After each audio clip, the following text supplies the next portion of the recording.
ادھر داغ آتا تھا، ادھر لڑکی کہتی تھی اللہ الصمد، اللہ بڑا بے نیاز ہے، اور تم جیسے ظالم ہزاروں آئے ہزاروں چلے جائیں گے لیکن تم میرا ایمان نہیں چھین سکتے۔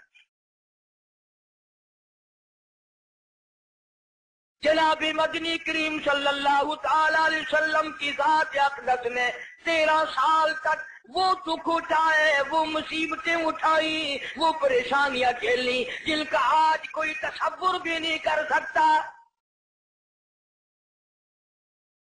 اسی لیے قرآن کریم نے چیلنج کیا اور فرمایا وَكَمْ أَهْلَكْنَا قَبْلَهُمْ مِنَ الْقُرُونِ يَمْشُونَ فِي مَسَاكِنِهِمْ۔ بدماشی نہ کرو، بغاوت نہ پھیلاؤ، میری زمین پہ فساد نہ مٹاؤ، میں اپنی بے نیازی پہ آ گیا، تمہارے نام و نشان مٹا دوں گا۔ فَأَخَذَتْكُمُ الصَّاعِقَةُ وَأَنْتُمْ تَنْظُرُونَ۔ جبریل امین نے چیخ ماری، ساری قوم کے جگر پھٹ گئے۔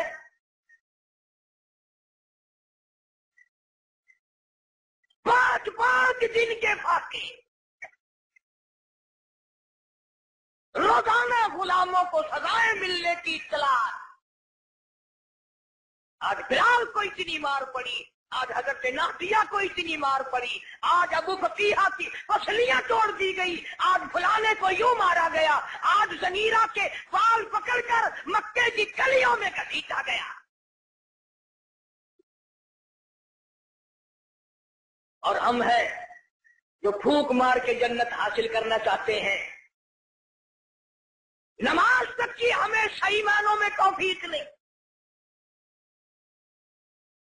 امام الانبیاء محبوب کبریا حضرت محمد مصطفیٰ صلی اللہ تعالی علیہ وسلم نے مکی زندگی میں بیت اللہ شریف میں فتح مکہ کے بعد بھی اس قسم کا مظاہرہ فرمایا، ساری کائنات حیران ہو گئی۔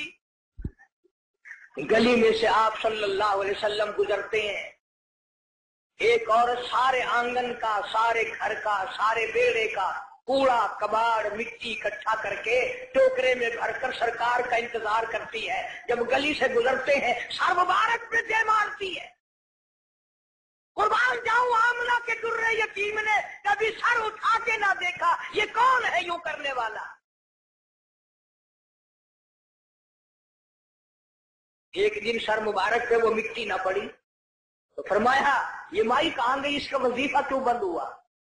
پتہ چلا بیمار ہے۔ جناب مدنی کریم صلی اللہ تعالی علیہ وسلم گھر پہ تشریف لے گئے، عورت کی بچیوں نے دیکھا، رونے لگی۔ اماں کہتی ہے بیٹیوں کیوں روئی؟ کہنے لگی جس کے سر پہ روزانہ کوڑا پھینکتی ہو وہ آ گئے۔ گھر میں آدمی کوئی نہیں، مرد کوئی نہیں، پتہ نہیں اب کیا بنے گا۔ عورت بھی رونے لگی۔ عمر گزر گئی، گستاخی کرتے، بے ادبی کرتے، آج پتہ نہیں کیا حال بنے گا۔ آپ صلی اللہ تعالی علیہ وسلم نے فرمایا مائی پتہ چلا تو بیمار ہے، میں کالی کملی والا حاضر ہوں، جو خدمت ہو بتاؤ، دوا لانی ہو بتاؤ، کوئی سودا خرید کے لانا ہو بتاؤ، میں امام الانبیاء خدمت کے لیے حاضر کھڑا ہوں۔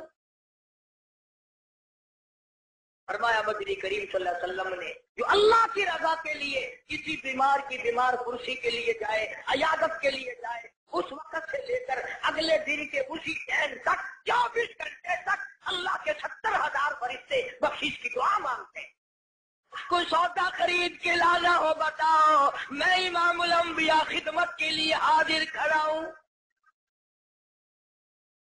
فرمایا مدنی کریم صلی اللہ علیہ وسلم نے جو اللہ کی رضا کے لیے کسی بیمار کی بیمار کرسی کے لیے جائے، عیادت کے لیے جائے، اس وقت سے لے کر اگلے دن کے اسی ٹائم تک 24 گھنٹے تک اللہ کے 70,000 فرشتے بخشش کی دعا مانگتے ہیں۔ مگر ہمارے یہاں غریب کی بیمار کرسی کون کرے؟ تو بڑا آدمی بیمار ہو جائے گا، لائن لگ جاتی ہے، صاحب کا کیا حال ہے؟ شاہ کیا حال ہے؟ وہ سب ٹھیک ٹھاک ہے، سب نو کوئی پھانسی لگی ہوئی ہے۔ ڈاکٹر بڑے کا لحاظ کرتا ہے، محلہ بڑے کا لحاظ کرتا ہے، خاندان برادری بڑے کا لحاظ کرتے ہیں۔ کہاں گئی نبی کی سیرت؟ ارشاد فرمایا کالی کملی والے صلی اللہ علیہ وسلم نے، جو اللہ کی رضا کے لیے کسی کا جنازہ پڑھے، صرف اللہ کو راضی کرنے کے لیے، ثواب کی امید سے، فرمایا غفر لہ ما تقدم من ذنبی، اس کے پچھلے سارے گناہ معاف کر دیے جاتے ہیں۔ لیکن ہمارے یہاں دستور کچھ اور ہے۔ جنازے کی نماز میں جتانے کے لیے، بتانے کے لیے چودھری صاحب، شیخ صاحب آواز لگاتے ہیں، بھائی پچھلے آدمی آگے ہو جائے، سب درست کرے بھائی، تاکہ پتہ چل جائے میں بھی آیا ہوا ہوں۔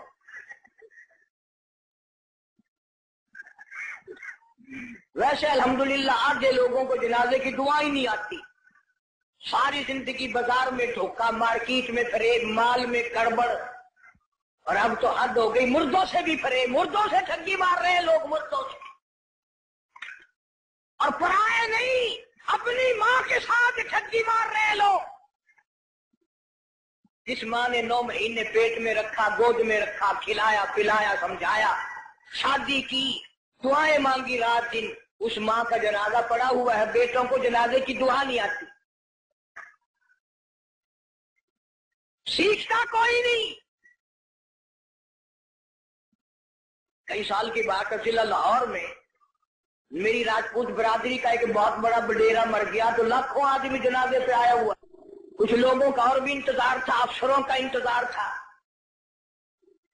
ویسے ایک بات آپ تجربہ کر کے دیکھ لینا، یہ جتنے بڑے بڑے جنازے پہ آتے ہیں نا، بالکل وضو نہیں کرتے، یوں ہی جنازہ پڑھتے ہیں، کاروں میں سے اترے اور یوں تیار کھڑے ہو گئے۔ اگلے دن میری 2-4 افسروں سے، اس قسم کے آدمیوں سے بات ہو رہی تھی، وہ کہنے لگے کہ اس میں وضو کی کیا ضرورت ہے، سجدہ تو ہے نہیں، یہ تو دعا ہے۔ میں نے کہا بالکل ٹھیک ہے، تجربہ کر کے دیکھ لینا، یہ جب بھی بڑی بڑی ایک موٹی موٹی چھونڈوں والے ڈل جب بھی کسی کے جنازے پہ آئیں گے انشاءاللہ، گھر سے کر آئے تو کرائے، وہاں وضو نہیں کرتے، شرماتے ہیں نا، جرابیں خراب ہوں گی، پجامی خراب ہو جائے گی، تجربہ کر کے دیکھ لینا۔ اب تو مسئلے بہت ترقی کر گئے۔ اگلے دن گاڑی میں ایک بڑے میاں نے نماز پڑھی مغرب کی، 2 رکعت پڑھ کے سلام پھیر دیا۔ میرے ساتھ ساتھی جو تھا اس نے کہا بڑے میاں کون سے وقت کی پڑھی؟ کہ مغرب کی۔ کہ پھر مغرب کی 3 رکعت پڑھنی چاہیے تھی۔ کہ تجھے پتا نہیں ہے میں سفر میں ہوں؟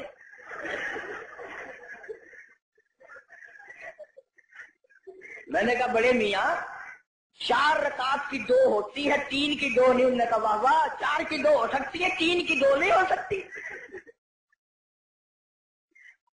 بڑے مسائل معلوم ہے۔ کوئی اصل تو ریل گاڑی میں کوئی نماز پڑھتا نہیں، اور اگر کھڑا ہو جائے تو سارا ڈبہ مفتی، اور جدھر منہ کرو ادھر ہی خدا ہے، گاڑی میں کوئی حرج نہیں۔ ایک دن ایک پٹھان نے یوں نماز پڑھی، یوں کھڑکی پہ ہاتھ پھیر کے، یوں میں نے کہا وضو ہو گیا، کھڑکی پہ ہاتھ پھیر کے۔ کھانا ڈینکار کا کھاتا ہے اور وضو کھڑکی پہ کرتا ہے، اور جیسا وضو تھا ویسے ہی نماز پڑھ دی، یوں سر کھڑکی پہ یوں سر کر دیا، چل بھائی نماز ہو گئی۔ فرمایا من اتبع الجنازہ ایمانا واحتسابا